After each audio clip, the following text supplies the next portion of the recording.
আমি ধরে নেব আমার 40 বছরের তাকবীর ওলা বাতিল হয়ে গেছে। ইয়া আল্লাহ, আগামী ওয়াক্ত আসার আগে আগে যদি আমার মৃত্যু হয়ে যায়, আমার হায়াতের শেষ আমল হয়ে গেল তাকবীর ওলা সারা নামাজ, এই চেহারাটা আমি তোমার সামনে কেমনে দেখাবো মাওলা? এই মরু প্রান্তরেও তুমি আমাকে আজকে তাকবীর ওলার সাথে নামাজ পড়াইতে পারো, এই শক্তি তোমার আছে। জোরে কথা বলেন ঠিক না বেঠিক?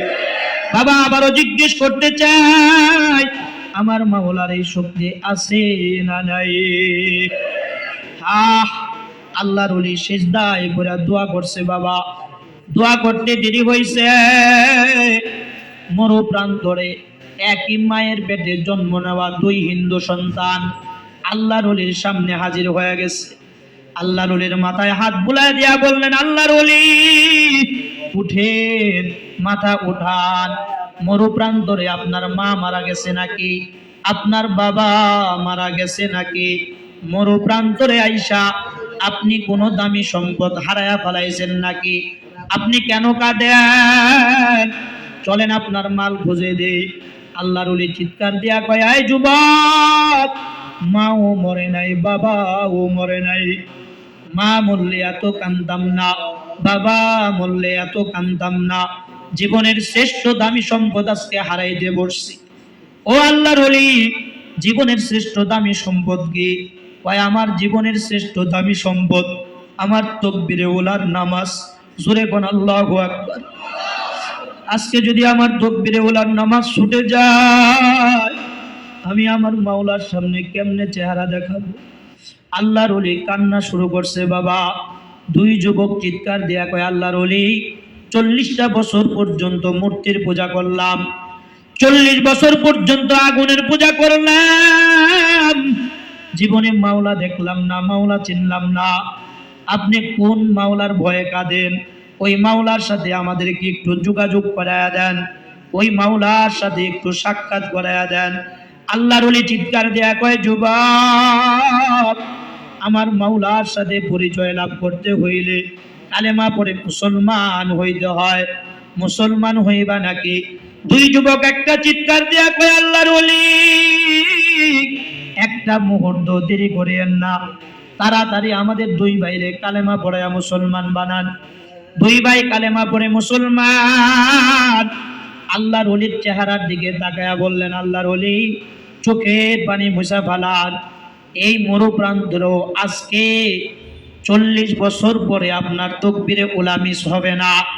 আজকে এই মরু প্রান্তরে আমরা মুসলমান, আমরা 2 ভাই হব আপনার পিছনের মুক্তাদি, আপনি হবেন আমাদের ইমাম। জোরে কোন আল্লাহু আকবার। নামাজে দাঁড়ায় যান আল্লাহর ওলি, আমরা আপনার পিছনের মুক্তাদি, আপনি ইমাম। আজকেও আপনার তাকবীরে ওলার সাথে নামাজ হবে। দোস্ত, ঘটনাটা বুঝাইলাম এই জন্য, আল্লাহর ওলি সিজদায় পড়ে একটা চিৎকার দিছে।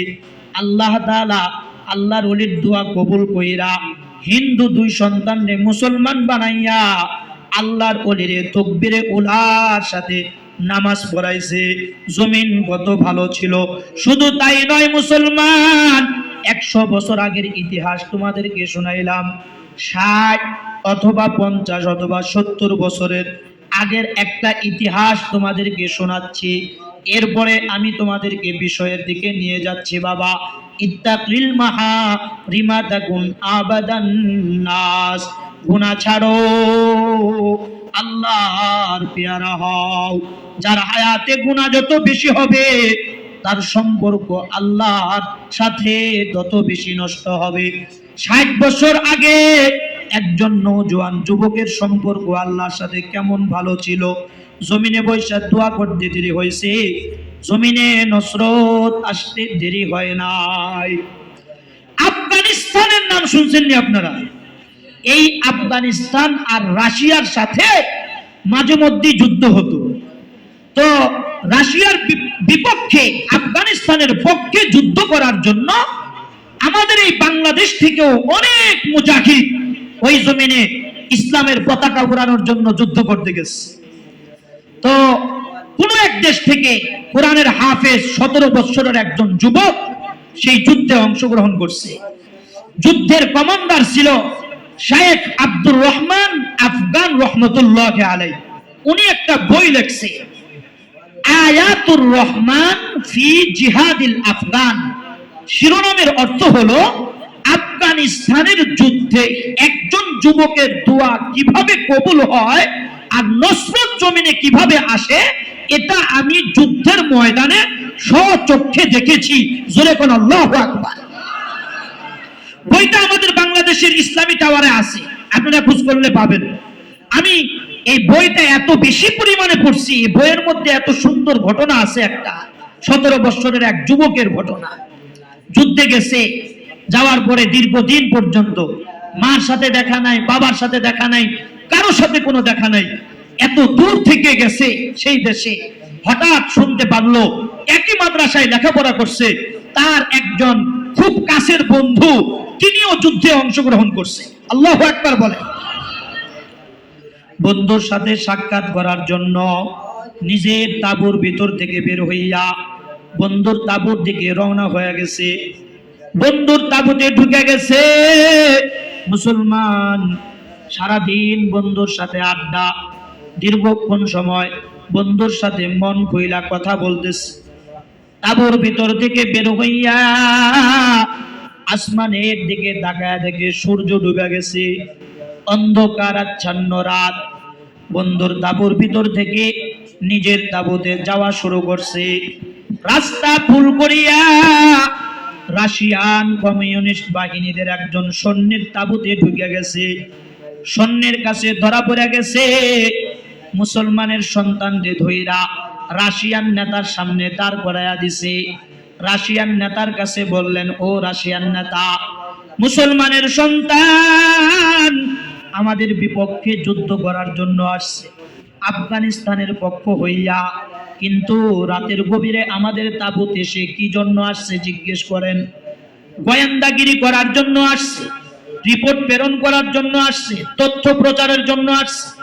যুদ্ধের ময়দানে তথ্য প্রচার করা অন্যায় কাজ, গোয়েন্দাগিরি করা অন্যায় কাজ। শাস্তি দেন নেতা। নওজোয়ান যুবক দাঁড়ায় বলল, নেতা, আল্লাহর জাত ও জালালের কসম, আমি কোনো গোয়েন্দাগিরি করার জন্য আসি নাই।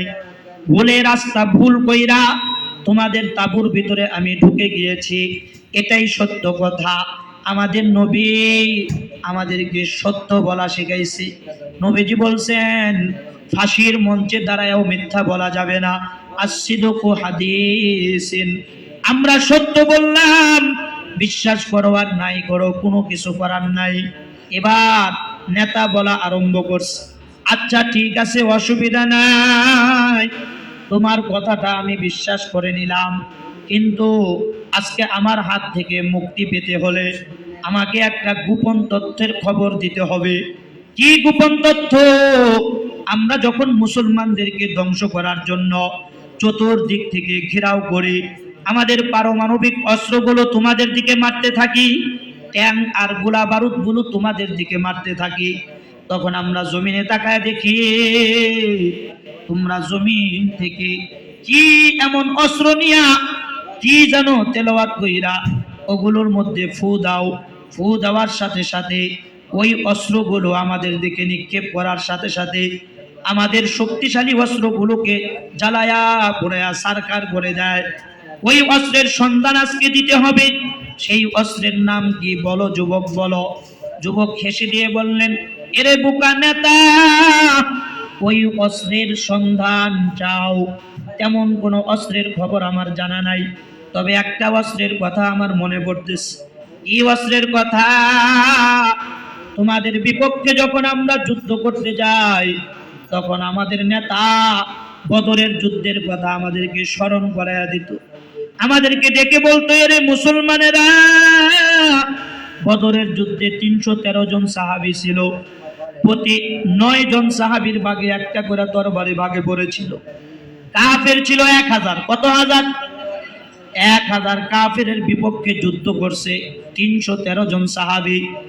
অস্ত্রের বলে বিজয় আসে নাই, অস্ত্রের বলে বিজয় আসে না, বিজয় আসে ইত্তাকুল্লাহ, আল্লাহর ভয়ের মাধ্যমে, তাকওয়ার মাধ্যমে। এই আফগানিস্তানের জমিনের মুসলমানেরা, এই জমিনেও কিন্তু আমাদের কাছে বড় কোনো অস্ত্র নাই। আমাদের সাথে অস্ত্র না থাকলে কি হবে? বদরের প্রান্তরে যেই আল্লাহ ছিল, ওই আল্লাহ আফগানিস্তানের জমিনেও আছে। জোরে কথা কোন ঠিক কিনা? ভয় নাই, তালেবান সৈন্যরা ভয় নাই। জমিন থেকে বালু নিয়া সূরাতুল ইয়াসিন তেলাওয়াত করবা। আল্লাহু আকবার। শুরু থেকে নিয়ে শেষ পর্যন্ত তেলাওয়াত করবা। বালুগুলোর মধ্যে ফু দিবা, আল্লাহর উপরে ভরসা কইরা কাফেরদের পারমাণবিক অস্ত্রের দিকে বালুগুলো নিক্ষেপ করবা। দেখবা আমার মাওলা মুহূর্তের মধ্যে বালুগুলোকে পারমাণবিক অস্ত্রে রূপান্তরিত করে দিবে। জোরে কোন আল্লাহু আকবার। বিশ্বাস হয়নি? বিশ্বাস হয়নি? হ্যাঁ, কার কার হয় একটু হাত উঠায় দেখানছে। আল্লাহু আকবার। জোরে একটু জবান ছেড়ে দিয়া বলেন সুবহানাল্লাহ। আরো জোরে আওয়াজ দিয়া বলেন আলহামদুলিল্লাহ।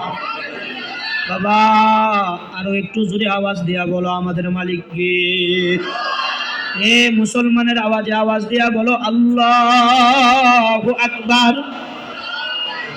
চোখ দুইটা বন্ধ করে মুরাকাবার হালতে গিয়া বলো আল্লাহু আকবার।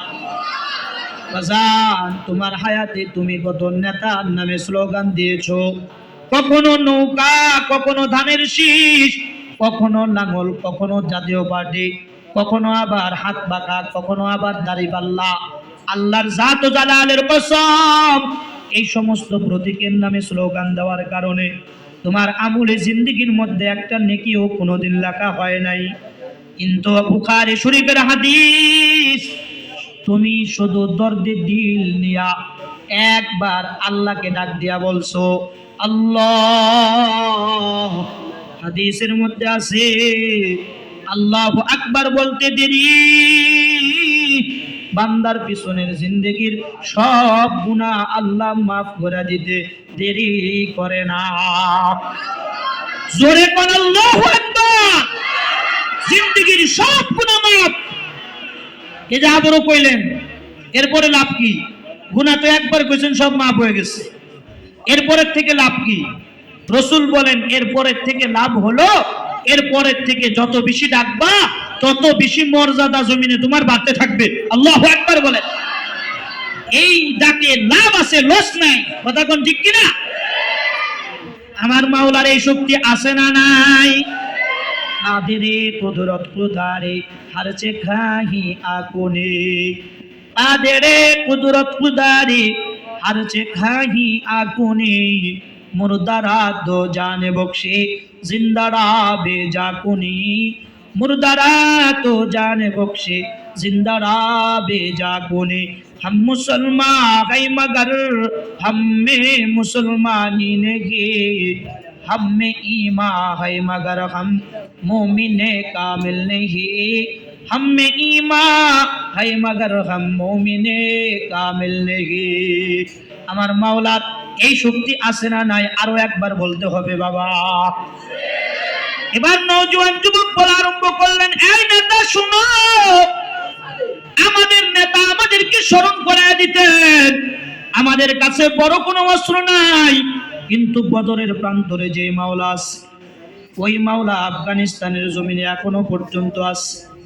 আল্লাহর উপরে ভরসা কইরা সূরাতুল ইয়াসিন শুরু থেকে নিয়ে শেষ পর্যন্ত আমরা তেলাওয়াত করতাম, বালুর মধ্যে ফু দিতাম, আর তোমাদের বিমান আর ট্যাঙ্ক কামান গুলোর দিকে বালু নিক্ষেপ করার সাথে সাথে প্রতিটি বালুর কণা পারমাণবিক অস্ত্রের রূপ ধারণ করিয়া মুহূর্তের মধ্যে তোমাদের পারমাণবিক অস্ত্রগুলোকে ধ্বংস করে দিত।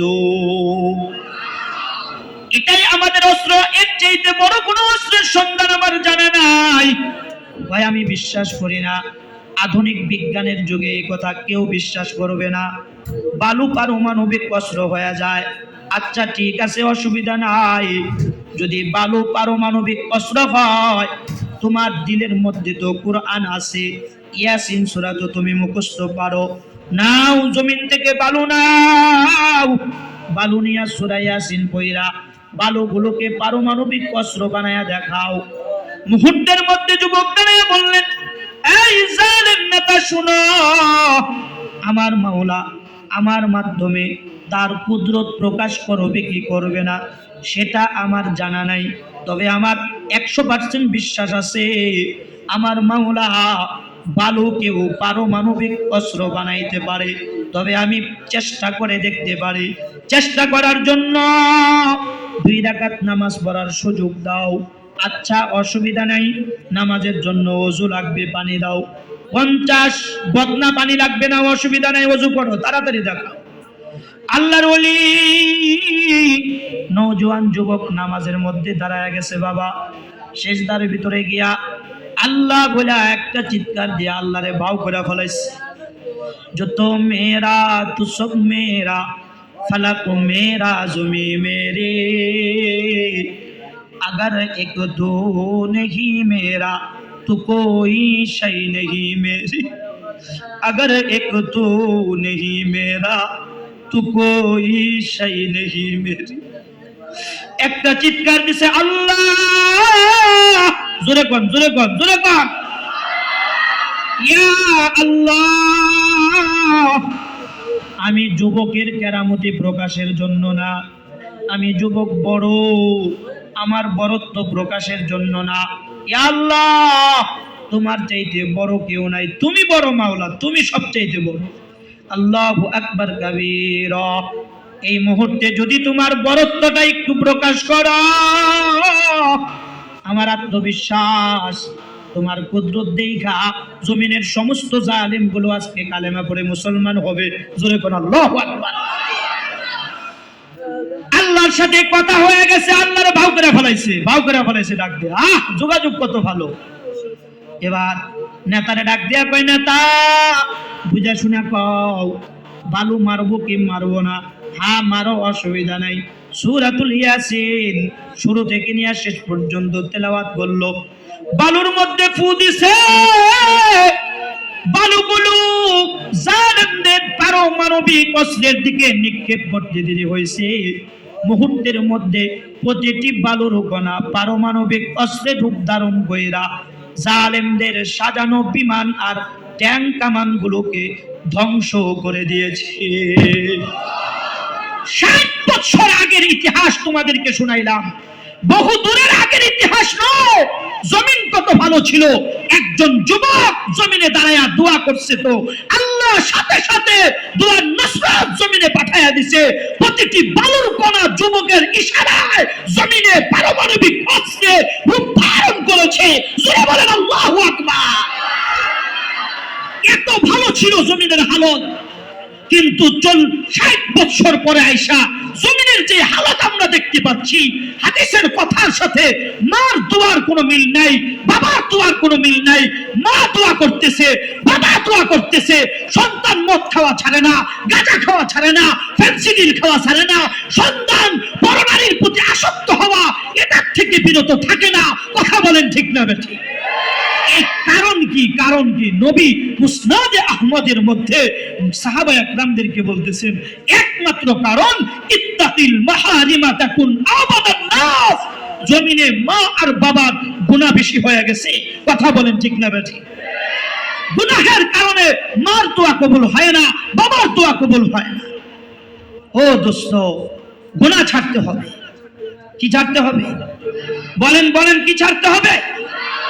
গুনাহ ছাড়তে হবে। কি গুনাহ ছাড়বো? এবার প্রশ্নে আসেন। সূরাতুল কলম থেকে কিছু আয়াত আপনাদের খেদমতে পেশ করেছি, যেই আয়াতগুলোর উপরে আজকে আমার কথা। আজকের তাফসীর 29তম পারায় অবস্থিত সূরাতুল কলম। এই সূরাতুল কলমের ভিতরে একটা ডিয়ারিং কাফেরের কিছু চরিত্র এখানে তুলে ধরছে, যেই চরিত্রের, যেই স্বভাবের মানুষ আমাদের সমাজে অভাব নাই, যেই গুণাগুলো আমাদের মধ্যে অহরহ বিদ্যমান রয়েছে। এই গুণাগুলো কোনো মুসলমানের নয়, এটা কাফেরের গুনাহ। এই গুণাগুলো আজকে আমাদেরকে বর্জন করতে হবে। রাজি আছি তো ইনশাআল্লাহ? তেলাওয়াতকৃত আয়াতে যে গুণাগুলো আসবে এগুলো সব আজকে বর্জন করার ওয়াদা আমরা আজকে দেব ইনশাআল্লাহ। যেই গুনাহগুলোর কারণে অবিশুদ্ধ মানুষ, যেই গুনাহগুলোর কারণে দোয়া কবুল হয় না, এমনই কিছু গুনার ব্যাপারে এই সূরাতুল কলামে আলোচনা হয়েছে।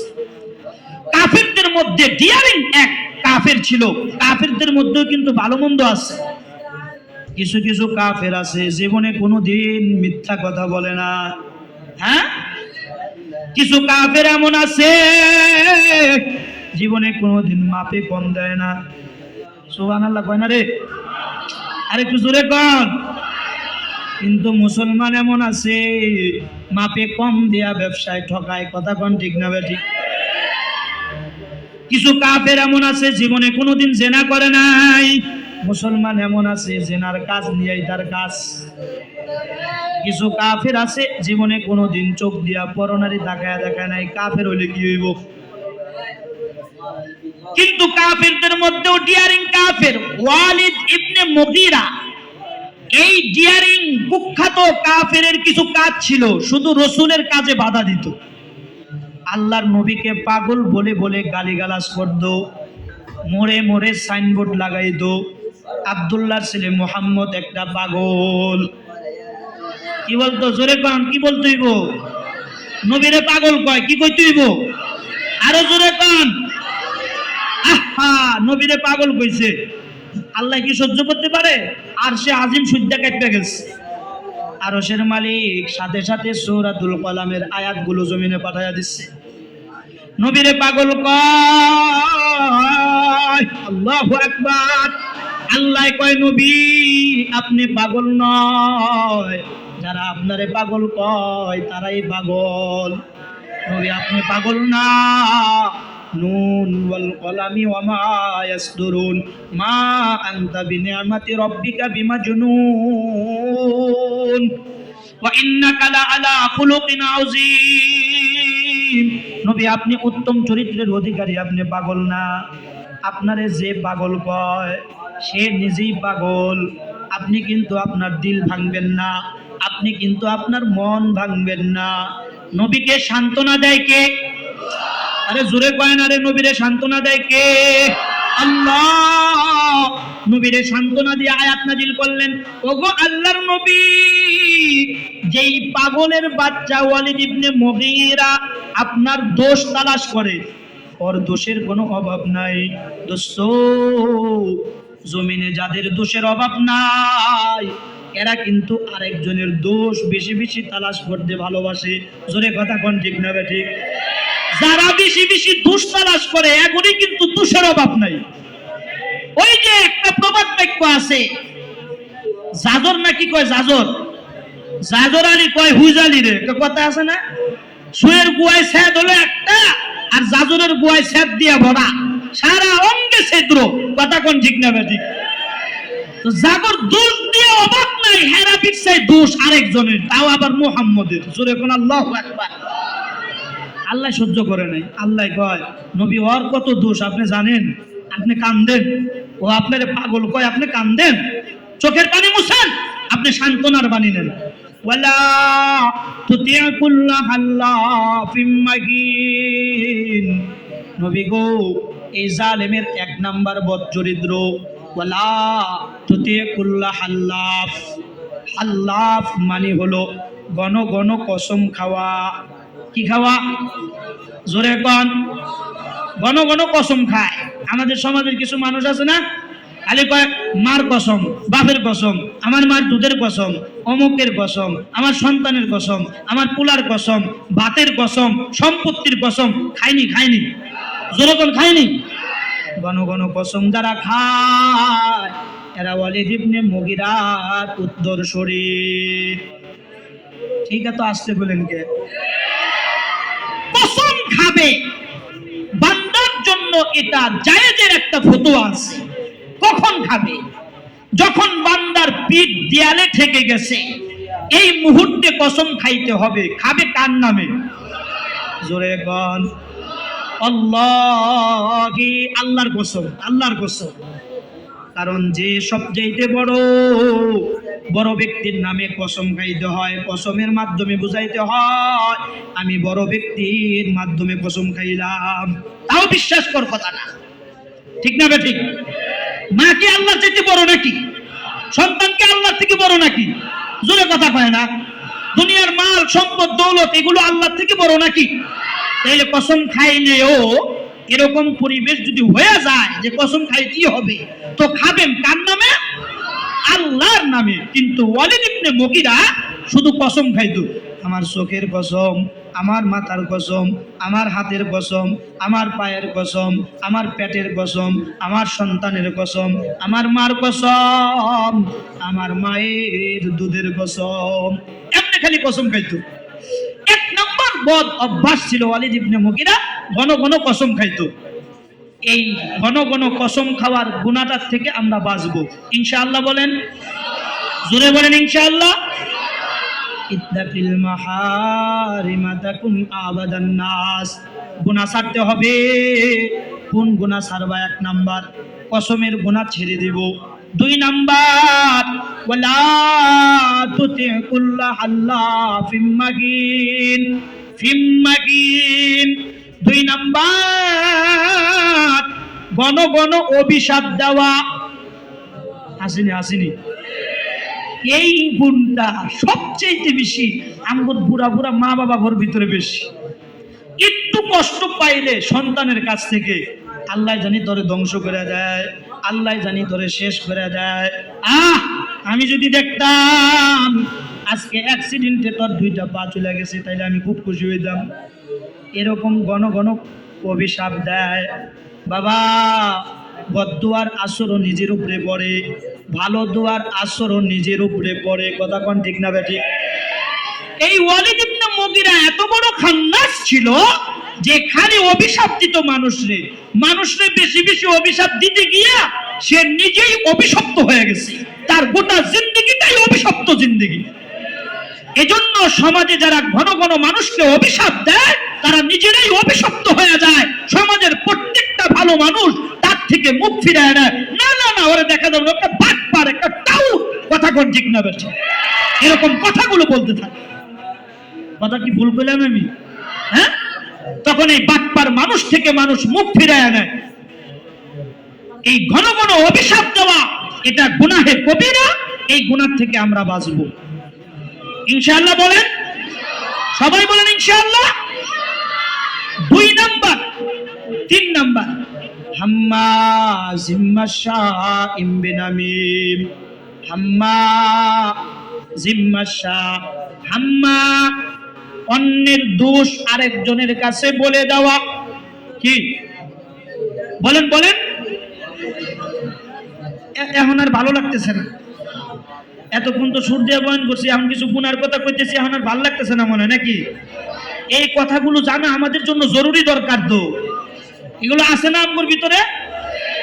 হায় হায় হায় হায়, কুরআন বলতেছে, সূরাতুল কলাম খুলে দেখবেন, ওয়ালা তুতি কুল্লা খাল্লাফিম মাগিন হাম্মাজিম মাশাইম বিনামিম। হাম্মা মানে অন্যের দোষ আরেকজনের কাছে বলে দেওয়া। শরীয়তে ইসলামের পরিভাষায় এটাকে গীবত বলে। আল গীবাতু আশাদ্দু মিনাজ জিনা। যে গীবত করল সে জিনার সমতুল্য গুনার ভাগীদার হয়ে গেল। শুধু তাই নয়, আল্লাহর নবী বললেন যে গীবত করল সে কেমন যেন নিজের মৃত ভাইয়ের গোশত চাবায়া চাবায়া খাইলো।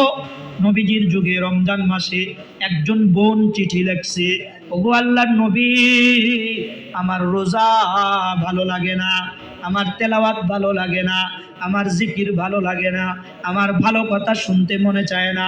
ইয়া পয়গম্বর, আমারে কোন রোগে পাইলো? আমার রোগটা একটু যাচাই বাছাই করে দেন, আমার রোগের একটা চিকিৎসা দেন। এবার আল্লাহর নবী চিঠির উত্তরে লিখলেন, সাহাবীদেরকে বললেন, ও সাহাবী, যে বোন তোমারে দিয়া চিঠি পাঠাইছে ওই বোনকে গিয়া বলো সে যেন অন্যের গীবত করা ছেড়ে দেয়, এবং ওই বোনকে গিয়া বলো সে যেন মুখের ভিতরে আঙ্গুল ঢুকাইয়া বমি কইরা কিছু বমি একটা পাত্রের মধ্যে কইরা নবীর কাছে পাঠায়া দেয়। ঠিক বোন আঙ্গুল ঢুকাইয়া বমিগুলো নবীর কাছে পাঠায়া দিল। নবীজি বমির দিকে তাকায়া দেখে ছোট ছোট গোশতের টুকরাগুলো বেশি আসছে। আল্লাহর নবী সাহাবীরে ডাক দিয়া কয়, সাহাবী বন্ডে গিয়া বল সে যেন অন্যের গীবত করা ছেড়ে দেয়, তারে গীবতের রোগে পাইছে। এবার মন গীবত করা ছেড়ে দিল। কিছুদিন পর আবারও চিঠি লাগছে নবীর কাছে, ওগো আল্লাহর নবী, এখন আমার নামাজ ভালো লাগে, জোরে কোন আল্লাহু আকবার। এখন আমার তেলাওয়াত ভালো লাগে, এখন আমার জিকির ভালো লাগে, এখন আমার তেলাওয়াত ভালো লাগে, এখন আমার ভালো কাজ ভালো লাগে, ভালো কথাগুলো শুনতে মনে চায়, ভালো কথা শুনলে এখন আর আমার বিরক্ত মনে হয় না, জোরে কোন না একটু আল্লাহু আকবার। এজন্য বাবা গীবত করা ছেড়ে দিতে হবে। আম্মা এই গীবত তিন প্রকার, দুই প্রকারের গীবত জায়েজ, এক প্রকারের গীবত বিলকুল হারাম। ওরে বাপ রে বাপ, এখন আবার গীবত জায়েজ, এটা তো বুঝলাম না। গীবত অর্থ কি? একটু খুব সংক্ষিপ্ত আকারে 5 মিনিট। কষ্ট হবে বুঝতে? কষ্ট হবে? 5 মিনিট শুনেন কি হয়েছে, ঘটনা কি। এইদিকে তাকান, এইদিকে তাকান, খুব খেয়াল করেন। এই গীবত তিন প্রকার। কয় প্রকার? যদি গীবতের সংজ্ঞা না জানি তাইলে মধুপুরের বিশ্বাস হুজুরে গাইলাতে গাইলাতে ঈমান হারা হয়ে যাব, মিজান সাহেবরে গাইল পারতে পারতে ঈমান হারা হয়ে যাব, জাকির সাহেবরে গাইল পারতে পারতে ঈমান হারা হব, বেঈমান হয়ে কবরে যেতে হবে। এজন্য গীবতের সংজ্ঞা বুঝতে হবে। 1 নাম্বার, গীবত অর্থ অন্যের দোষ আরেকজনের কাছে বলে যাওয়া, এটার নামই গীবত। এবার যেই গীবতটা করা ফরজ, যেই গীবতটা করা ওয়াজিব, এই দুই প্রকারের গীবত আগে শুনেন। আমাদের এই দেশে কাদিয়ানী নামক একটা ভ্রান্ত ধর্ম আছে, কাদিয়ানী ধর্ম। যেই ধর্মের মানুষের আকীদা হলো তারা আমাদের নবীকে শেষ নবী মনে করে না, শ্রেষ্ঠ নবী মনে করে না। এটা হলো তাদের একটা দোষ না গুণ? বলেন, জোরে বলেন। মধুপুরের বিশ্বাস, মুফতি মিজান সাহেব, জাকির সাহেব স্টেজে উঠতা এই কাদিয়ানির বিরুদ্ধে কথা কইলেই তো গীবত হইব। কয় না, আনতাছি কয় না। আগে ব্যাখ্যা শুনেন, কারণ গীবত অর্থ কি? দোষ বর্ণনার নাম হলো গীবত। একজনের দোষ আরেকজনের কাছে বলে দিলেন, গীবত হয়ে গেল, এটার অর্থই হলো গীবত। তো এখন কাদিয়ানীদের যে দোষটা, আমাদের নবীকে তারা শেষ নবী মনে করে না, এখন আমি এটা বললে আমার গীবত হবে, কিন্তু এই গীবতটা করা ফরজ। এই গীবতটা করা কি? প্রত্যেকটা মুসলমানের নিজ নিজ জায়গা থেকে এই গীবতটা করা ফরজ। যদি কেউ এই গীবতটা না করে তাইলে ঈমান বিধ্বংসীর কারণ হবে। যদি কাদিয়ানীদেরকে কাফের কেউ না বলে, হাদিস বলে ও নিজেও কাফের হবে। ডিয়ারিং মাসালা, ডিয়ারিং মাসালা, কথা কোন ঠিক না বেঠিক? তার মানে কাদিয়ানীরা আপনি কাফের না করলে আপনি নিজেও কাফের। কত বড় মারাত্মক কথা! হায় হায়! তাইলে এই গীবতটা করা আপনার আমার জন্য, প্রত্যেকের জন্য ফরজ, ঈমানি দায়িত্ব। এই সাধারণ মানুষের ঈমানকে কাদিয়ানী নামক দুশমনদের হাত থেকে হেফাজত করার জন্য কাদিয়ানীর এই চরিত্রটা সবার সামনে বলে দেওয়া, এটাও গীবত, কিন্তু এই গীবতটা করা ফরজ। 1 নাম্বার, ছোট্ট একটা উদাহরণ দিলাম। 2 নাম্বার, যে গীবতটা করা ওয়াজিব, এটা এবার শুনেন। এই সামনে বাজারের নাম জানি কি? গালিমপুর বাজার। এই গালিমপুর বাজারে একজন ব্যবসায়ী, সরল মনা ব্যবসায়ী, মানুষকে অল্পতে বেশি বিশ্বাস করে, একজন প্রতারক আইসা তাকে ধোকায় ফেলাই দিচ্ছে। ভাইজান, আমার সন্তান সোনা হাজরা মাদ্রাসায় পড়ে, পরীক্ষার ফি দিতে পারি না, বেতন দিতে পারি না, বাইজা গেছে, সন্তানকে নাম কাইটা বাইর করে দিবে। ভাইজান, আমারে যদি 10,000 টাকা 1 মাসের জন্য কর্জে হাসানা দিতেন, 1 মাস পরে আমি দিয়া দিব। বাস, ব্যবসায়ী তো বিশ্বাস করে 10,000 টাকা দিয়া দিছে। মাস কয়টা? 1 মাসের জায়গায় 1 বছর হয়ে গেছে। হে বেটায় আর তার লোকে দেখাও করে না, কথাও কয় না। তারে দেখলে হে 4টা রাস্তা বিছায় রাখে যে কোন রাস্তা দিয়া পলান যায়। এরকম স্বভাবের কিছু মানুষ আসেনি? নিতে পছন্দ করে, দিতে পছন্দ করে না। এটা দোষ না গুণ? জোরে বলেন, জোরে বলেন। দোষ না গুণ? হঠাৎ একদিন তাকায় দেখলেন আপনার পাশের আরো এক সরল মনা ব্যবসায়ীকে সে কি যেন বলতেছে। ওই ব্যবসায়ী ভাইকে আপনি আলাদা ফাঁকে ডাক দিয়া বললেন, ভাই আপনার সাথে সে কি কথা বলতেছে? টাকা পয়সার লেনদেন? যদি টাকা পয়সার লেনদেনের ব্যাপারে কথা বলে থাকে, তাইলে তার একটা চরিত্র সম্পর্কে আমি আপনাকে অবগত করতেছি, আপনি শুনেন। চরিত্রটা হলো, সে নিতে পছন্দ করে, দিতে পছন্দ করে না। আজকের থেকে 1 বছর আগে আমার কাছ থেকে 10,000 টাকা কর্জা হাসানা নিয়েছিল, 1 মাসের কথা বইলা 1 বছর হয়ে গেল সে দেয় না। এখন আমি আপনাকে জানায়া দিলাম, দিলে আপনার ব্যাপার, না দিলেও সেটা আপনার ব্যাপার। এই যে প্রতারকের চরিত্রটা, সরল মনা মানুষকে বইলা সরল মনা মানুষটাকে সচেতন করা, এটা আপনার জন্য ওয়াজিব তরিকার মাসআলা। এই গীবতটা করা ওয়াজিব। এই গীবতটা করা কি? তার মানে গীবত 3 প্রকারের। 2 নাম্বার, 1 নাম্বার পাইলাম একটা করা ফরজ, যেটার কারণে ঈমান বাঁচবে মানুষের। 2 নাম্বার, যেটার কারণে সরল মনা মানুষ বাঁচবে, ওটা করা ওয়াজিব। 3 নাম্বার, যেই গীবতটা আমরা করি, চায়ের হোস্টেলে বৈশা, আড্ডা সাদামির মজমায় বৈশা, জুয়া খেলার আসরে বৈশা একজন মানুষের ইজ্জত কিভাবে নষ্ট করা যায়, সে সমাজে কিভাবে নিচু হয়ে থাকে, তার মাথা কিভাবে উঁচু না হয়, এ ব্যাপারে 24 ঘন্টা ফিকির। অমুকের পুলা কি করলো, অমুকের মাইয়া কি করলো, অমুক হুজুর কি করলো, কোন বিডির লোকে কথা কইলো, কোন বিডির লোকে খারেন না দেখছেন, সব আড্ডা সাদামি চায়ের হোস্টেল গুলোর মধ্যে বসে বসে হয়। এই গীবতটা সর্ব অবস্থায় করা হারাম। হারাম, কথা বলেন ঠিক না বেঠিক?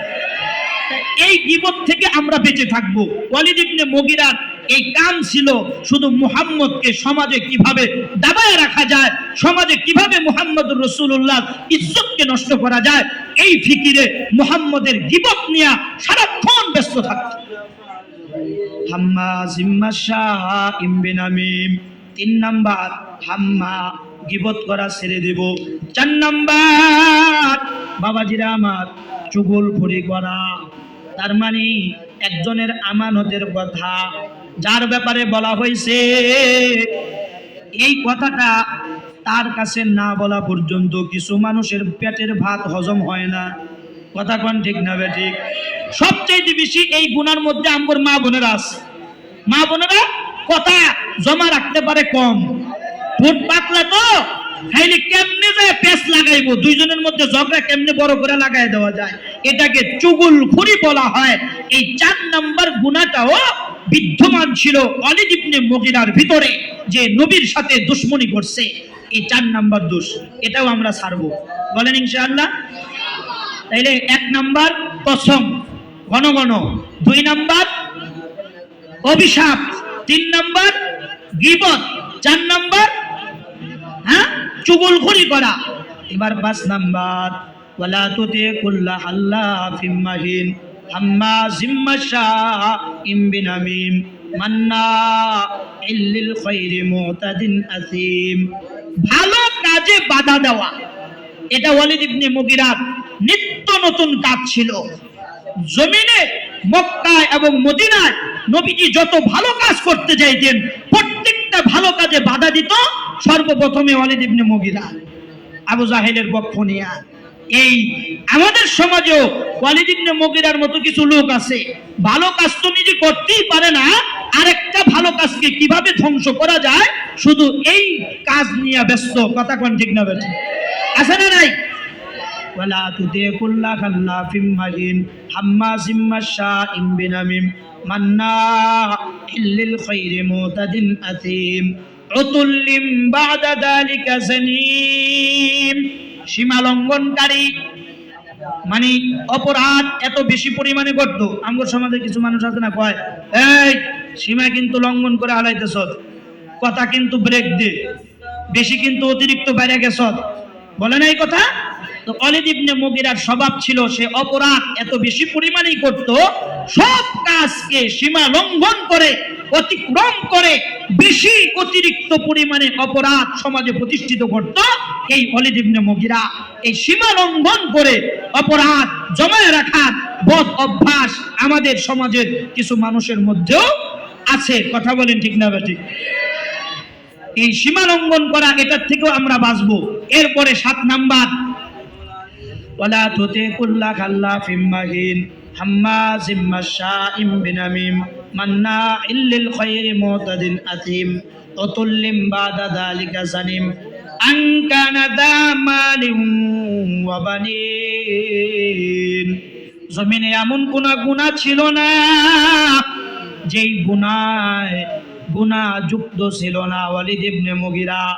তার মানে জেনার গুনাহ, চুরির গুনাহ, বাটপারির গুনাহ, জুয়ার গুনাহ, সুদের গুনাহ, ঘুষের গুনাহ, জমিনে যতগুলো গুনাহ আছে সবগুলো গুনাহ একসাথে তার ভিতরে ছিল।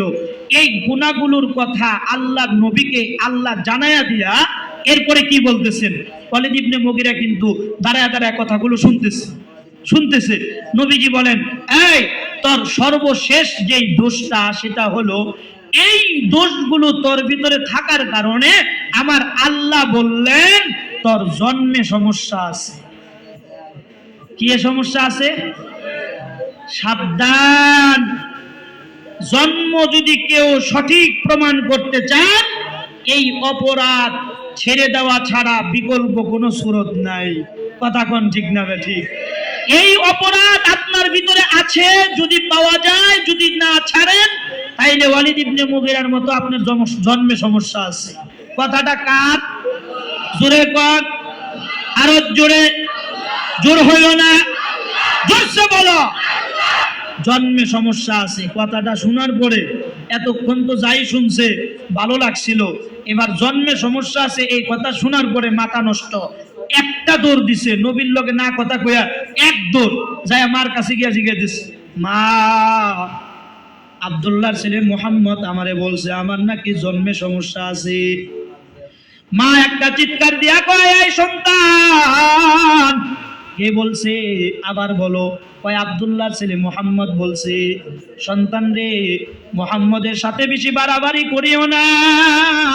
আব্দুল্লাহর ছেলে মুহাম্মদ যা বলছে সব সঠিক বলছে।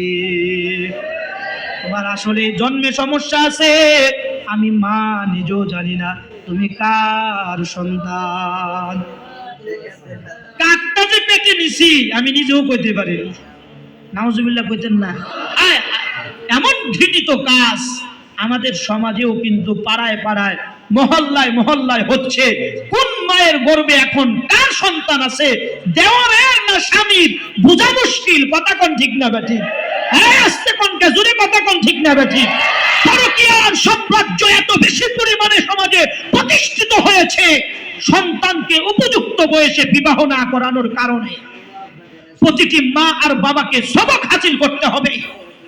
সন্তান বিবাহের উপযুক্ত হইলে সন্তানকে বিয়ে করানো, এই বিয়েটা না করানোর কারণে সমাজে এত বেশি পরিমাণে পরকীয়ার এই গুনার সাম্রাজ্য এত বেশি পরিমাণে প্রতিষ্ঠিত হয়েছে যে এখন একজন মায়ের গর্ভে দেওয়ারের সন্তান না স্বামীর সন্তান বোঝা বড় মুশকিল, না বাড়ির রাখালের সন্তান বোঝা বড় মুশকিল। কথা বলেন ঠিক না বেঠিক?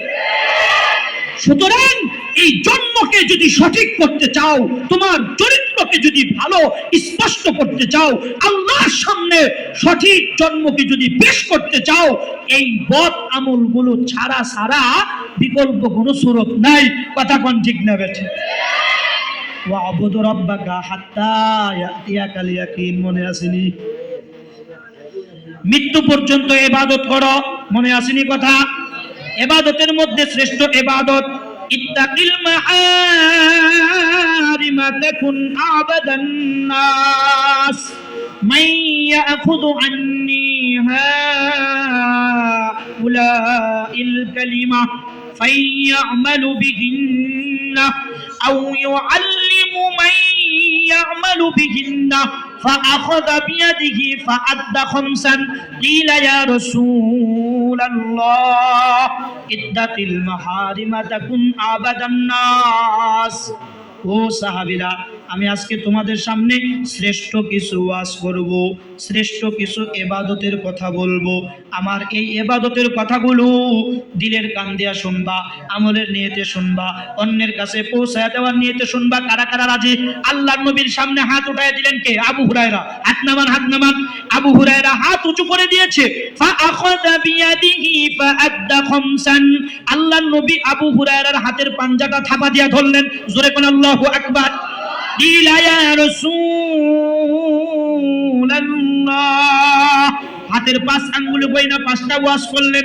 1 নাম্বার ইত্তাকিল মাহারিমা تكن أعبد الناس وارض بما قسم الله لك تكن أغنى الناس وأحسن إلى دارك تكن مؤمنا وأحب للناس ما تحب لنفسك تكن مسلما ولا تخسر الزهق فإن كثرة الزهق تميت القلب। এই হাতের 5 আঙ্গুলি ধইরা 5টা ওয়াজ। আমি আজকে একটা ওয়াজ করছি। ইবাদতের মধ্যে শ্রেষ্ঠ ইবাদত গুনাহ ছেড়ে দেওয়া। গুনাহ ছাড়লে আল্লাহর সাথে সম্পর্ক ভালো হয়, দোয়া কবুল হওয়ার রাস্তা তৈরি হয়। আর গুনাহর মধ্যে কোন গুনাহগুলো ছাড়বো? সূরাতুল কলামের মধ্যে ওই যে ওয়ালিদ ইবনে মুগিরার যে গুনার আলোচনা হয়েছে, এই গুনাহগুলো আমরা ছেড়ে দেব। যদি এই গুনাহগুলো ছাইরা সঠিক ইবাদত প্রতিষ্ঠিত করতে পারি, পুরস্কার আছে 3টা। কয়টা? জোরে কোন কয়টা? আরে মিয়া, এত দামি 3টা পুরস্কার মাত্র 3 মিনিটের মধ্যে বলে শেষ করব। আত্তাহিয়াতু লিল্লাহি ওয়াস সালাওয়াত ওয়াত তাইয়্যিবাত আসসালামু আলাইকা আইয়ুহান নাবিয়্যু ওয়া রাহমাতুল্লাহ ওয়া বারাকাতুহু। 1 নাম্বার, আসসালামু আলাইকা। নবী, আপনি আমারে ইবাদত দিলেন, আমি আপনারে শান্তির নবী বানায় দিলাম। সুবহানাল্লাহ। শান্তি এমন একটা দৌলতের নাম, আল্লাহর জাত ও জালালের কসম, যেই ব্যক্তির ভিতরে শান্তি নাই ও আসলে মানুষ হিসাবেই আল্লাহর কাছে বিবেচিত হয়নি। কারণ যার ভিতরে শান্তি থাকে না, সে সমাজে ভালো কাজ করতে পারে না, খালি উল্টাপাল্টা কাজ করে। শান্তি নাই, মাথা গরম, কোন সময় যে কি কাজ করবে হ্যাঁ নিজেও জানে না। শান্তি এত বড় একটা দৌলতের নাম, কথা বলেন ঠিক না ঠিক? জমিনে যারা ইবাদত প্রতিষ্ঠিত করবে, 1 নম্বর পুরস্কার আল্লাহ তাদেরকে দিবেন শান্তি। জোরে বলেন কি? ইবাদত আছে যেখানে শান্তি আছে সেখানে, ইবাদত নাই যেখানে শান্তি নাই সেখানে। কথা কোন ঠিক না ঠিক? ইবাদতের সম্পর্ক শান্তির সাথে, শান্তির সম্পর্ক ইবাদতের সাথে। আমাদের সমাজের মানুষ শুধু শান্তি চায়। হুজুরদের কাছে যায়, হুজুর পোলা দিয়া শান্তিতে নাই, বউ দিয়া শান্তিতে নাই, মাইয়া দিয়া শান্তিতে নাই, স্ত্রী দিয়া শান্তিতে নাই। হুজুর একটু দোয়া করেন, হুজুর আমার পোলার লেগে একটু তাবিজ পরা দেন, একটু পানি পরা দেন। এই মিয়া শুনো, আল্লাহর কসম কসম কসম, শান্তি এমনিতেই আসে না। ঘরে ইবাদত প্রতিষ্ঠিত করো। যেই সন্তানের ভিতরে ইবাদত আছে, যেই বিবির ভিতরে ইবাদত আছে, যেই ঘরে ইবাদত আছে, ওই ঘর শান্তিতে পরিপূর্ণ আছে। কথা বলেন ঠিক না ঠিক? এজন্য শান্তি নিতে হলে ঘরে ইবাদত, সন্তানের ভিতরে ইবাদত, বিবির ভিতরে ইবাদত প্রতিষ্ঠিত করো, শান্তি তোমার ঘরে এমনিতেই ঢুকে যাবে। 1 নম্বর পুরস্কার। 2 নম্বর, ওয়া রাহমাতুল্লাহ। 2 নম্বর, রহমতের নজর। এটা অনেক দামি সম্পদ। এটার ব্যাখ্যা দিতে গেলে অনেক লম্বা সময়, ব্যাখ্যা দেওয়ার সুযোগ নাই। রহমতের নজর ছাড়া বান্দা একটা কদমও সামনে বাড়া সম্ভব না। আজকে যারা মসজিদে তাফসীর শোনার জন্য আসছেন, রহমতের নজর পড়ার কারণেই আসতে পারছেন। কথা কোন ঠিক না ঠিক? হাজার হাজার মানুষ আছে, কেউ আসতে পারে না, আপনি আসছেন। আল্লাহর রহমতের নজর আপনার উপরে পড়ছে।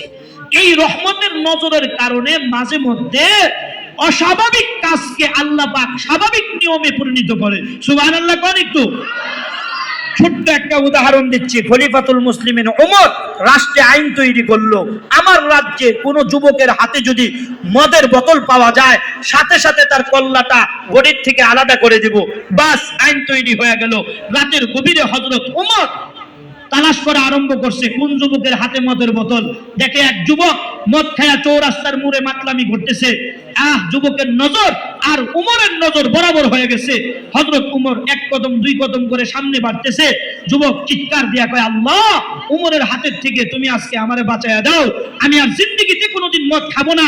একটা চিৎকার দিয়ে আল্লাহরে ভাও করে ফেলাইছে। জোরে বলেন আল্লাহু আকবার। যুবকের বুঝ হয়ে গেছে যে উমর একবার যা কয় এটা জমিনে বাস্তবায়ন করেই ছাড়ে। যেই উমরের আঙ্গুলের ইশারায় বাঘের ছাগলে 1 ঘাটে পানি খায়, বাঘ নিরীহ ছাগলের উপরে জুলুম করার সাহস পেত না। এমন উমর মুখ দিয়া বলছে, মদের বোতল হাতে দেখলে কল্লা উড়াইয়া দিবে, সে আমার কল্লা আজকে উড়াইয়াই ছাড়বে। জমিনের সমস্ত দরজা তার জন্য বন্ধ, কিন্তু মদখুরের মনে হয়ে গেছে একটা দরজা আমার জন্য খোলা আছে, সেই দরজাটা হলো আমার রহমতের মালিকের দরজা। আজকে তাকে ডাকা ছাড়া আমার বিকল্প কোনো সুযোগ নাই। সিজদায় পড়ে একটা চিৎকার দিয়ে আল্লাহরে বাউ করছে। হযরত উমর সামনে এসে কয়, এই এত বড় সাহস, তুমি আমার রাষ্ট্রে আইন তৈরি হওয়ার পরেও মদ খাও? যুবক একটা চিৎকার দিয়া কয়, উমর, বোতলটা যদিও দেখতে মদের বোতল দেখা যায়, উমর, বোতলের ভিতরে মদ নাই, মদের পরিবর্তে সাদা সাদা দুধ আছে। হযরত ওমর বললেন, যুবক, আসলে যদি বোতলের ভিতরে মদের পরিবর্তে দুধ পাওয়া যায় আজকে তুমি বাঁচবা, আর যদি দুধের পরিবর্তে মদ পাওয়া যায় উমরের তরবারির থেকে তোমার গলা নিরাপদ থাকবে না। আচ্ছা ঠিক আছে, অসুবিধা নাই। যুবক নিজেও তাকায় দেখে নাই বোতলের মধ্যে সাদা দুধ আছে, এটা নিজেও দেখে নাই, কিন্তু রহমতের আশায় বলে ফেলাইছে, আমার মাওলা মদকে সাদা দুধে রূপান্তরিত করতে পারে, এই শক্তি আমার মাওলার আছে। বড় আশা নিয়ে বলে ফেলাইছে। হযরতে উমর মদের বোতলটা হাতে নিয়া মদের বোতলের মুখটা খুইলা মদগুলো ঢালা আরম্ভ করছে। মদের দিকে তাকায় দেখে মদের পরিবর্তে বোতল থেকে সাদা দুধ বের হয়। যুবকরে ডাক দিয়া কয়, যুবক, মাফ করে দাও, দুধ খাওয়া সব নবীদের সুন্নত, জান্নাতে খাবার, জান্নাতে দুধের নহর হবে, হালাল খাবারকে আমি হারাম মনে করছিলাম, আমার ভুল হয়ে গেছে। যুবক একটা চিৎকার দিয়া উমরের পা দুইটা জড়ায় ধরছে, খলিফাতুল মুসলিমিন, আপনি আসার আগে আমি মদই খাইতেছিলাম, সাদা দুধ কেমনে হইল? হযরত উমর আশ্চর্য হয়ে গেল। যুবককে ডাক দেয়া কয়, এই যুবক, বলো, আমি আসার আগে তুমি কি কারো সাথে কোনো কন্টাক্ট করছিলা নাকি? যুবক একটা চিৎকার দিয়া কয়, আপনি আসার আগে রহমতের মালিককে একটা ডাক দিছিলাম। আল্লাহু আকবার বলে। ওই কাম করে ফেলাইছো, ওই মালিককে ডাক দেওয়ার কারণেই তো আল্লাহ রহমতের নজর দিয়ে আজকে উমরের হাতের থেকে বাঁচানোর জন্য তোমার মদগুলোকে সাদা দুধে রূপান্তরিত করেছে। এটার নাম রহমতের নজর। বিচার ৪০ বৈশা 50টা জুতার বাড়ি নির্ধারণ করছে। তুমি পুরা বয়স, তোমার বুড়া বয়সে জুতার বাড়ি খাইবা, ইজ্জত নষ্ট। এবার চিন্তা করে গেছো, অমুক মাতবরের বাড়িতে যাও, তমুক মাতবরের বাড়িতে যাও, সব দরজায় ফেল, সর্বশেষে একটা চিৎকার দিছো রাতের ৩টায় উঠা, আল্লাহ, আগামী কালকের বিচারে আমি অপরাধী, এটা আমি নিজেও জানতেছি, কিন্তু 50টা জুতার বাড়ি আমার সন্তান দেখবে, মেয়ে দেখবে, বিবি দেখবে, এদের সামনে আমি চেহারাটা কেমনে দেখাবো? মালিক, তুমি একটু রহম করো। বিচার সালিশে উপস্থিত হয়েছেন যেই সমস্ত মাতবরগুলো গতকালকে তোমাকে তাদের দরজা থেকে বের করে দিয়েছিল, ওই মাতবরগুলো বিচারের আসনে বসে বলতেছে, আরে বুড়া মানুষ, ভুল নয়তো বা করেই ফেলাইছে। আচ্ছা ঠিক আছে, 50টা জুতার বাড়ি না দিয়া আরে ই করো, এই মিলাই দাও, একটু জরিমানা করে মিলাই দাও। এবার জুতার বাড়ির থেকে মাপ সমস্ত মাতবরদের ঘাটটা ঘুরাইয়া তোমার দিকে করে দিয়েছেন কে? জোরে কোন, জোরে কোন। এটার নাম রহমতের নজর। এই দৌলতটা দামি দৌলত না কম দামি? আল্লাহ পাক এটা আপনাকে দিবে যদি আল্লাহকে আপনি ইবাদত দেন মৃত্যু পর্যন্ত। ৩ নাম্বার, ওয়া বারাকাতু, বরকতে পরিপূর্ণ থাকবে নবীজির হায়াত। শুধু নবী নয়, আল্লাহর নবী বললেন আমার উম্মতের কি হবে? আল্লাহ পাক বললেন উম্মত যদি দেয় উম্মতকেও দিব, উম্মতও বরকতে পরিপূর্ণ থাকবে। তোমার আমার নবী কেমন বরকতের নবী ছিলেন? হযরতে জাবের রাদিয়াল্লাহু তাআলা আনহু খন্দকের যুদ্ধে উপস্থিত। এই উদাহরণটা দিয়েই আজকের আলোচনা শেষ। কষ্ট হইতেছে না আপনাদের? কষ্ট হইতেছে না? মোনাজাত দিব একটু পরে ইনশাআল্লাহ, মাত্র কয়েক মিনিটের মধ্যে বলে শেষ করতেছি। খন্দকের যুদ্ধে নবীজি পেটে একটা পাথর, পিঠে একটা পাথর। সাহাবা একরাম নবীজির নকল হরকত করতেছে। সাহাবা একরাম কয়, নবীজি পাথর বানছে আর আমাদের পেটে পাথর থাকবে না, এটা হতেই পারে না। আল্লাহু আকবার বলেন। পেটে পাথর, পিঠে পাথর। এবার সাহাবা একরামও বড় বড় পাথর কাটা শুরু করছে। নবীজিও একবার দাঁড়াইলে নইতে পারে না, নইলে আবার দাঁড়াইতে পারে না, এমন কঠিন অবস্থা দেখে হযরত জাবের নবীকে এসে দাওয়াত দিলেন, আল্লাহ নবী আপনি সহ 2-3 জনের দাওয়াত আমার বাড়িতে। নবীজি খুব খুশি, জাবেরের বাড়িতে দাওয়াত। জাবেরে ডাক দিয়ে গেলেন, জাবের কি খাওয়াইবা? তো জাবের বললেন, নবী আমার বাড়িতে ছোট্ট একটা ছাগল আছে, আর এই পরিমাণ আটা আছে, 10-12টা রুটি হবে, আপনারা তৃপ্তি সহকারে খেতে পারবেন, দাওয়াত কবুল করেন। নবীজি দাওয়াত কবুল করলেন। কয়জন দাওয়াত দিছে? 2-3 জন, নবী সহ 2-3 জন। হযরত জাবের বাড়িতে চলে গেলেন, বিবিকে বললেন, বিবি ছাগলের গোশত পুরাটা ভুনা করো, আটা যা আছে সব রুটি তৈরি করো। 10-12টা রুটি তৈরি হয়েছে। আল্লাহর নবী খন্দকের যুদ্ধের 1000 সাহাবীরে দাওয়াত দিয়ে দিছে। সুবহানাল্লাহ কয় না রে? কত হাজার, কত হাজার? 1000 সাহাবী দাওয়াত দিছে। জাবেরের কানে খবরটা পৌঁছায় গেছে। জাবের একটা চিৎকার দিয়া বিবিরে ডাক দিয়া কয়, বিবি আল্লাহর নবী তো আজকে একটা কাজ করে ফেলাইছে, দাওয়াত দিছে 2-3 জন, আল্লাহর নবী 1000 সাহাবী দাওয়াত দিয়া ফেলাইছে, বলো আমার ইজ্জত মারা কাম করছে। বিবি ডাক দিয়া বললেন, বিবিও তো আবার আমগর মতো বিবি নি, মেহমান যদি মাদ্রাসায় দাওয়াত দিতে আসে, ওই মিজান সাহেবের কইছে, হুজুর 5 জন ছাত্র দিয়েন। হুজুর কয় 5 জন যাইবো, লগে একজন হুজুর না গেলে কি মনে হয়? 5 জনের লগে একজন হুজুর পাঠায় দিচ্ছে। ওই ঘরের কোনায় বইয়ে পটপট করে আরম্ভ করছে, হ্যাঁ তোমার আগেই কইছিলাম হুজুরের লগে পুজ্জ হইনা দাওয়াত দাও, 5 জনের জায়গায় 6 জন আইলো, এখন কেমনে মেহমানদারি করাবো? এমন ক্যাট করেন না, মহিলা কিছু আসেনি, জোরে কোন আসেনি।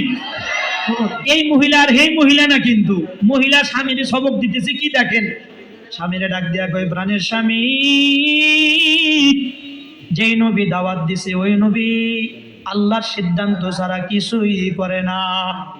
আমার দিল বলতেছে আল্লাহর সাথে কন্টাক্ট করে দাওয়াত দিছে, আপনার কোনো চিন্তা নাই, রুটি আর গোশত সব নবীর সামনে দিবেন, কেমনে খাবে কেমনে ভাগ করবে এটা নবী বুঝবে, আপনার কাজ সামনে প্রেজেন্ট করা।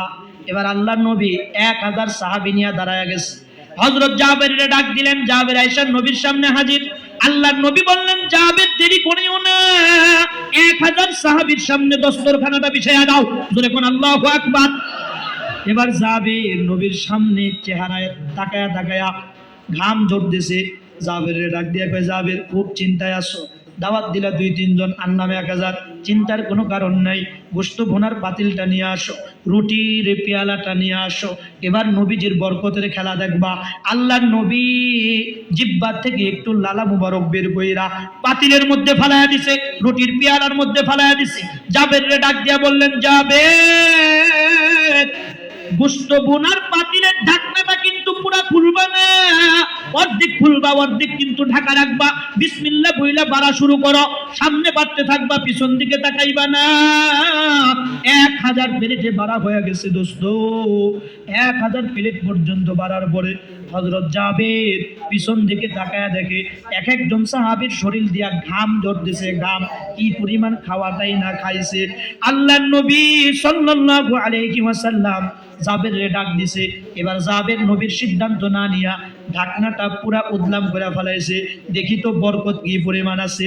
পাতিলের দিকে তাকায়া দেখে যে পরিমাণ গোশত নিয়া বাড়া আরম্ভ করছিল, ওই পরিমাণ গোশত এখনো পর্যন্ত অবশিষ্ট পাতিলে আছে। নবীজি জাবেরকে বললেন, জাবের আমার সিদ্ধান্ত সারা ঢাকনা খুলছো, যদি ঢাকনা না খুলতা আল্লাহর সাথে কথা হইছিল, এবার মদিনার জমিনের সমস্ত না খাওয়া পাবলিক জাবেরের বাড়ির আজকে মেহমান হলেও জাবেরের বাড়ির পেয়ালার গোশত শেষ হতো না, জোরে বলো আল্লাহু আকবার। এই মিয়া তুমি আর আমি তো খালি কোটি টাকা চাই আল্লাহর কাছে। আল্লাহর নবী বললেন, না না না, কোটি টাকা চাইও না, আল্লাহরে বলো, আল্লাহ আমার 1 টাকার মধ্যে কোটি টাকার বরকত দাও। বরকত চাও তুমি, বরকত এটা মহামূল্যবান এক সম্পদের নাম, কথা বলেন ঠিক না ঠিক? যেই ঘরে বরকত নাই ওই ঘর ঘরই না, ঘরের ভিতরে গেলে আগুন জ্বলে, কথা কোন ঠিক না ঠিক? ছোট্ট একটা ঘটনা বলি শেষ করে দিচ্ছি। আসহাবে সুফফা নাম শুনছেন নি? নবীর যুগে মাদ্রাসা ছিল, ওই মাদ্রাসার কিছু ছাত্র আছিল, বড় বড় মুহাদ্দিস ছাত্র, আব্দুল্লাহ ইবনে হযরত আবু হুরায়রা, আব্দুল্লাহ ইবনে মাসউদ, এরা ওই মাদ্রাসার ছাত্র। আবু হুরায়রা 8 দিনের না খাওয়া, কত দিনের? তো মনে মনে চিন্তা করলেন মসজিদে নববীর বারান্দায় যাই, যাওয়ার পরে দেখি কেউ আমার একটু মেহমান টেহমান বানাই কিনা। তো মেহমান হওয়ার জন্য গেছে। তো নামাজ শেষে আবু হুরায়রা মাথা গুন্না দিয়ে পড়ে গেছে। সাহাবা একরাম মনে করলো যে মনে হয় মির্গি বেরামে ধরছে, কেউ জুতা আইনা নাকের সামনে ধরছে। তো আল্লাহর নবী মেম্বার থেকে দেখছে, দেখে বলছে এই জুতা সরা। আমার আবু হুরায়রা তো মির্গির উপায় নেই, কোন রোগে পাইছে আমি জানি, সব করা। কোন সাহাবীর বাড়িতে দাওয়াত দেয় না। তো আবু হুরায়রাকে এসে বললেন, আবু হুরায়রা আজকে তুমি আমি নবীর বাড়ির মেহমান, চলো আবু হুরায়রা আমি নবীজির বিবি উম্মে সালামার ঘরে এক পেয়ালা দুধ হাদিয়া আসছে। সুবহানাল্লাহ কয় না রে দোস্ত? পেয়ালা কি ফুলের মতো বড় হয় না এতটুকুন ছোট্ট? হ্যাঁ, ছোট্ট এক পেয়ালা দুধ আসছে, আবু হুরায়রার দাওয়াত দিয়ে নিয়ে গেছে। আবু হুরায়রা ডাক দিয়া বলেন, আবু হুরায়রা আসহাবে সুফফার দায়রার ভিতরে তুমি একলা না খাওয়া না, আরো বহু ছাত্র আছে, সব ছাত্রগুলোকে দাওয়াত দাও, দাওয়াত দেওয়ার জিম্মাদারি তোমার। আবু হুরায়রা কয় খেলা ফাইনাল, দুধ আমার কপালে নাই। এক পেয়ালা দুধ, আসহাবে সুফফার দায়রার ভিতরে কত পাবলিক আছে না খাওয়া, এক পেয়ালা দুধ এক ফুটা করে কয়জনে পাইবো? হ্যাঁ, ভাগ করলে। তো আবু হুরায়রার চিন্তায় মাথা নষ্ট। তো আবু হুরায়রা মনে মনে সিদ্ধান্ত নিলেন, যাক অসুবিধা নাই, নবীজির হুকুম মানা আমাদের জন্য ফরজ, আমাদের হুকুম মানা নবীর জন্য ফরজ না। দাওয়াত দিতে কইছে দিই, অসুবিধা নাই। তো দাওয়াতটা আবার কোন সিস্টেমে দিতেছে? যারে দাওয়াত দেয় হারে কয় মিয়া দাওয়াত খাইতে যাওয়ার আগে চিন্তা ভাবনা করে যায়, ও দুধ কিন্তু এক পেয়ালা, মেহমান কিন্তু আমি আগের, 8 দিনের না খাওয়া, চুমুক কিন্তু আমি আগে দিমু, থাকলে খাইবা না থাকলে না খাইয়া থাকবা। এরকম করে যদি কেউ দাওয়াত দেয় জিন্দিগিতে কেউ যাইবনি। শোনা হাজরা মাদ্রাসায় যদি কয় হুজুর দাওয়াত দিছি 5000 লোক, খানা কিন্তু 100 লোকের, খানা কত? হুজুরের আত্ম ছাড়াইয়া দিয়ে কইব আমার আর ছাত্র পাঠানোর দরকার নাই, আপনার বাইকটি তো 100 আছে, ওটিরে খাওয়াই শেষ করে দেন। কথা কোন ঠিক না বেটি? তো এই ছাত্রগুলো চিন্তা ভাবনা করলেন, নবীর বাড়ির দাওয়াত বলে কথা, খাওন পায় আর না পায়, দাওয়াত তো কবুল করতে হইব। জোরে কোন আল্লাহু আকবার। আবু হুরায়রা কয় মুশকিল মাসলা, যেমনি দাওয়াত দিতেছি হেও কবুল করে, অসুবিধা নাই। 100 সাহাবী হাজির হয়ে গেছে। সুবহানাল্লাহ। আবু হুরায়রা পিছন দিকে তাকায় দেখে 100 সাহাবীর লাইন। আবু হুরায়রা কয় অসুবিধা নাই, সর্বপ্রথম সিরিয়াল আমার, আমি খায়া থাকলে খাবে, না খায়া থাকলে না খাবে, সমস্যা নেই। আবু হুরায়রা চিন্তা ভাবনা করতেছে। নবীজি আবু হুরায়রার চেহারার দিকে তাকাইয়া মুস্কি হাসি দেয়া কয়, আবু হুরায়রা দুধ বন্টনের দায়িত্বটা আমি তোমাকে দিলাম। আবু হুরায়রা কয় 100 খেলা ফাইনাল, দুধ আর কপালে আমার নাই। এতক্ষণ যাই একটু চিন্তা ভাবনা করছিলাম যে আমি আগে খামু, এখন যে বন্টন করে হে আগে খায় না পরে খায়, দুধ আর আমার কপালে নাই, দুধ হলো এক পেয়ালা, শেষ। তো নবীজির কথায় বিসমিল্লাহ বলে পেয়ালা একজনের হাতে উঠাই দিচ্ছে। যারে হাতে উঠাই দেয় হ্যারে কয় মিয়া বুঝাহন্যা চুমুক দিও, পাবলিক কিন্তু বহুত আছে, সবার আগে কিন্তু আমি জিততে ভিতর ফাইতে গেতেছে।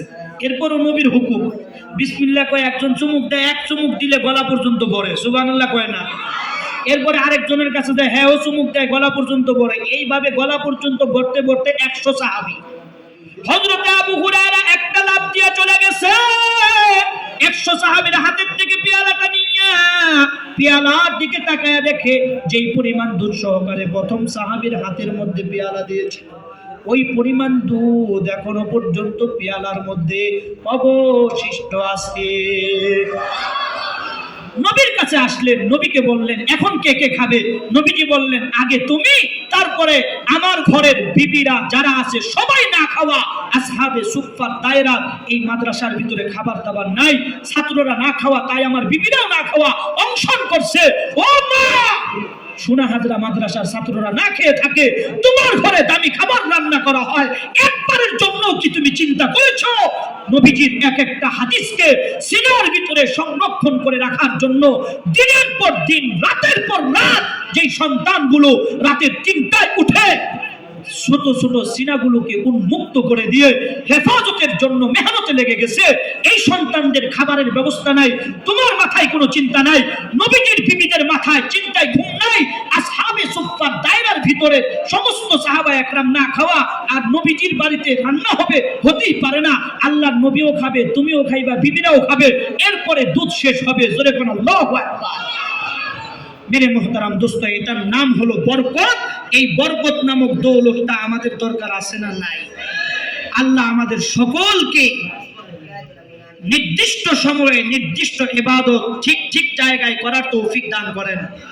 ইবাদতের মধ্যে উত্তম ইবাদত গুনাহ ছেড়ে দেওয়া, যেই গুনার আলোচনা হইল গুনাহগুলো আমাদেরকে ছেড়ে দেওয়ার তৌফিক দান করেন। ওয়া মা তাওফীকি ইল্লা বিল্লাহ।